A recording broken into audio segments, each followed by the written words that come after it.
want to start with just a basic question. Mark, what happened? What went wrong?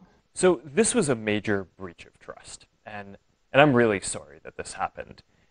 We have a basic responsibility to protect people's data, and if we can't do that, then we don't deserve to have the opportunity to serve people.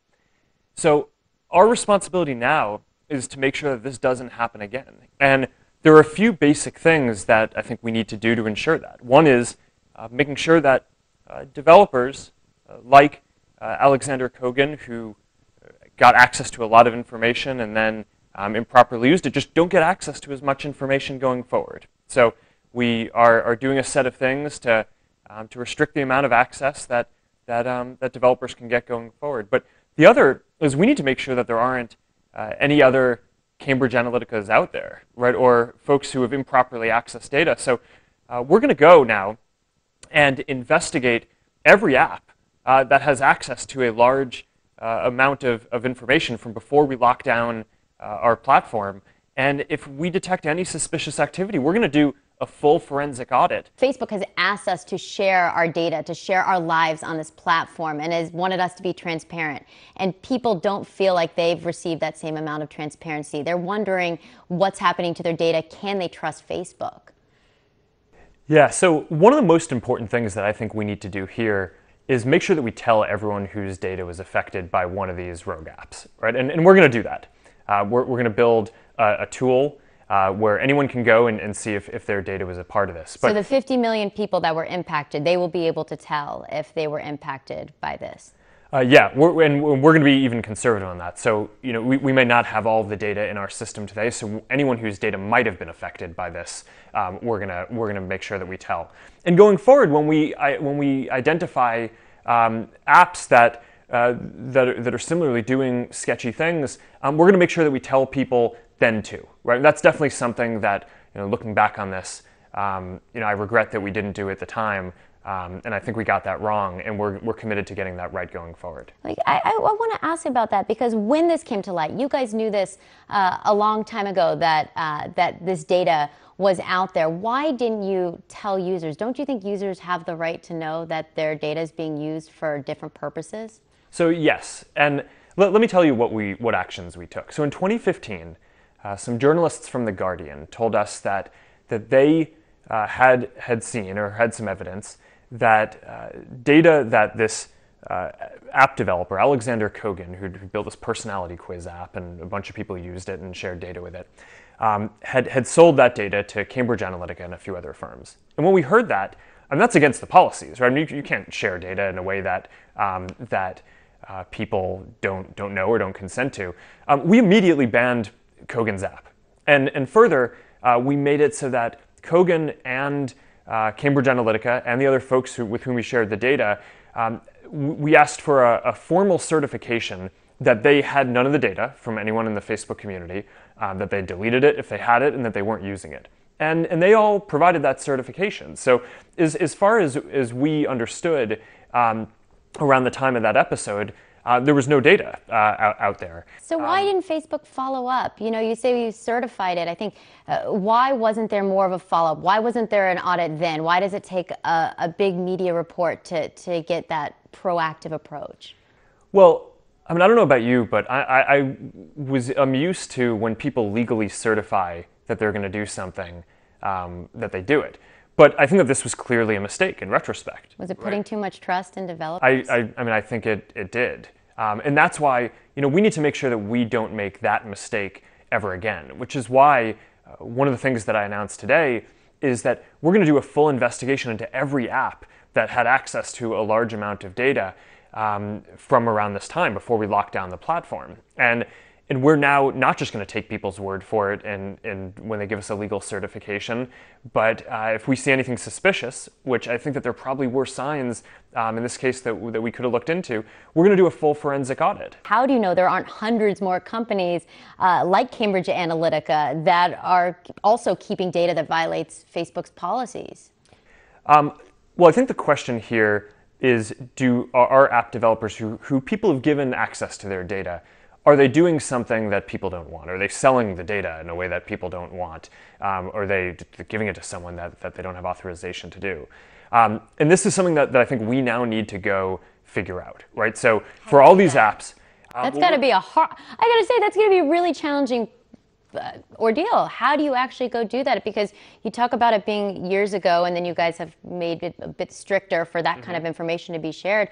But backtracking on it, it's got to be really difficult to find out where that data has gone and what other companies have shady access. Yeah, I mean, so as you say, I mean, the good news here is that we already changed the platform policies in 2014. But before that, we know what the apps were that had access to data.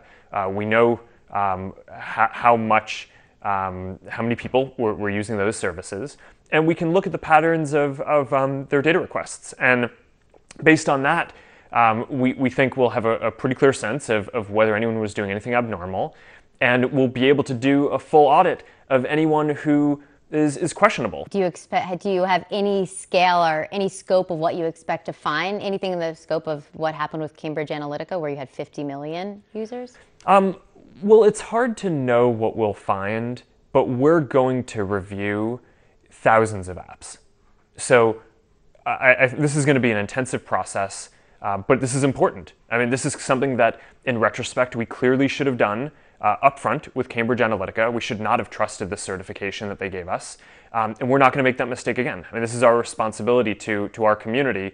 If you told me in 2004, when I was getting started with Facebook, that a big part of my responsibility today would be to help protect the integrity of elections against interference by other governments, I wouldn't have really believed that was going to be something that I would have to work on 14 years later. I'm going to challenge you. We're here now. I'm going to challenge you. And we're going to make sure that we do a good job at it. Have you done a good enough job yet? Well, I think we will see. But I think what's clear is that in 2016, we were not as on top of a number of issues as we should have, whether it was Russian interference or fake news. But what we have seen since then is, a number of months later, there was a major French election, and there we deployed some AI tools that did a much better job of identifying Russian bots and basically Russian potential interference and weeding that out of the platform ahead of the election. And we were much happier with how that went. In 2017, last year, during the special election in the Senate seat in Alabama, we deployed some new AI tools that we built to detect fake accounts that were trying to spread false news. And we found a lot of different accounts coming from Macedonia.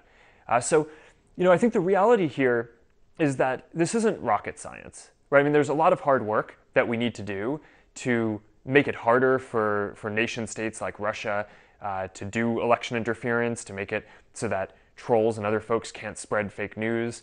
But we can get in front of this. And we have a responsibility to do this, not only for the 2018 midterms in the US, which are going to be a huge deal this year, and that's just a huge focus of us, but there's a big election in India this year, there's a big election in Brazil, there are big elections around the world, and you can bet that we are really committed to doing everything that we need to make sure that the integrity of those elections on Facebook is secured. I can hear the commitment, but since I got you here, do you think that bad actors are using Facebook at this moment to meddle with the U.S. midterm elections?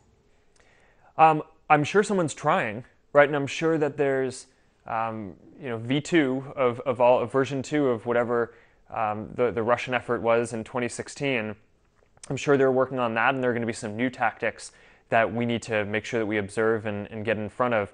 Do you know speaking of getting in front of them, do you know what they are? Do you have any idea? I mean, yes, and I think we have some sense of the different things that we need to get in front of. Are you specifically seeing bad actors try to meddle with the U.S. election now? I'm not 100% sure what that means, because I mean, it's not. I think that the candidates aren't all. Are you seeing anything new or interesting? Well, what we see are a lot of folks trying to sow division, right? So that was a major tactic that we saw Russia try to use in the 2016 election. Actually, most of what they did was not directly, as far as we can tell from the data that we've seen, was not directly about the election, but was more about just dividing people. And so they'd run a group on, for pro-immigration reform, and then they'd run another group against immigration reform and just try to pit people against each other. And a lot of this was done with fake accounts that we can do a better job of tracing and using AI tools to be able to scan and observe a lot of what is going on. And I'm confident that we're going to do a much better job. Lawmakers in the United States and the UK are asking you to testify. Everybody wants you to show up. Will you testify before Congress? So the short answer is I'm happy to if it's the right thing to do. Facebook testifies in Congress regularly on a number of topics, some high profile and some not. And our objective is always to provide Congress with this extremely important job to have the most information that they can. Right? We see a small slice of activity on Facebook, but but Congress gets to have access to the information across Facebook and all other companies and the intelligence community and everything. So what we try to do is send the person at Facebook who will have the most knowledge about what Congress is trying to learn. So if that's me, then I am happy to go. What I think we found so far is that typically there are people whose whole job is focused on an area, but I would imagine at some point that that there will be a topic where I am the sole authority on, and it will make sense for me to do it. And I'd be happy to do it at that point. You are the brand of Facebook. You are the name of Facebook. People want to hear from you. And that's why I'm doing this interview. But I think that there's the question in a question of congressional testimony is what is the goal, right? And that's not a media opportunity, right? Or at least it's not supposed to be. The goal there, I think, is to get Congress all the information that they need to do their extremely important job. And we just want to make sure that we send whoever is best informed at doing that. I agree separately that that there's an element of accountability where I should be out there doing more interviews. And as uncomfortable as it is for me to do, a TV interview, it's I think that this is an important thing that as a discipline for what we're doing, I should be out there and being asked hard questions by journalists. Knowing what you know now, do you believe Facebook impacted the results of the 2016 election? Oh, that is hard. I think that it's really hard for me to have a full assessment of that. It's the reality is, well, there are so many different forces at play, right? The organic posting that people did, the Get Out the Vote campaigns that we ran, the pages that both candidates ran, the advertising that they did, I'm sure that all of that activity had some impact. It's hard for me to assess how much that stacked up compared to all of the campaign events and advertising that was done off of Facebook and all of the other efforts. And I think it's also hard to fully assess the impact of that organic activity, which we're actually quite proud of, right? But also the bad actors and too. The bad stuff. That's what I'm saying. Yeah. So I think it's hard to fully assess. Given the stakes here, why shouldn't Facebook be regulated? I actually am not sure we shouldn't be regulated. I think in general technology is an increasingly important trend in the world, and I actually think the question is more what is the right regulation rather than yes or no, should it be regulated? What's the right regulation? Well, there's some basic things, then I think that there are some big intellectual debates. On the basic side, there are things like ads transparency regulation that I would love to see, right? If you look at how much regulation there is around advertising on TV and print, it's just not clear why there should be less on the internet, right? You should have the same level of transparency required. And I don't know if a bill is going to pass. I know a couple of senators are working really hard on this, but we're committed, and we've actually already started rolling out ad transparency tools that accomplish most of the things that are in all the bills that people are talking about today. Because we just think that this is an important thing. People should know who is buying the ads that they see on Facebook. And you should be able to go to any page and see all the ads that people are running to different audiences. How has being a father changed? Changed your commitment to users, changed your commitment to their future and what a kinder Facebook looks like? Well, I think having kids changes a lot. And like what? Well, I used to think that the most important thing to me by far was, my having the greatest positive impact across the world that I can. And now, I really just care about building something that my girls are going to grow up and be proud of me for. And I mean, that's what is kind of my guiding philosophy at this point is, when I come and work on a lot of hard things during the day and I go home and just ask, will my girls be proud of what I did today?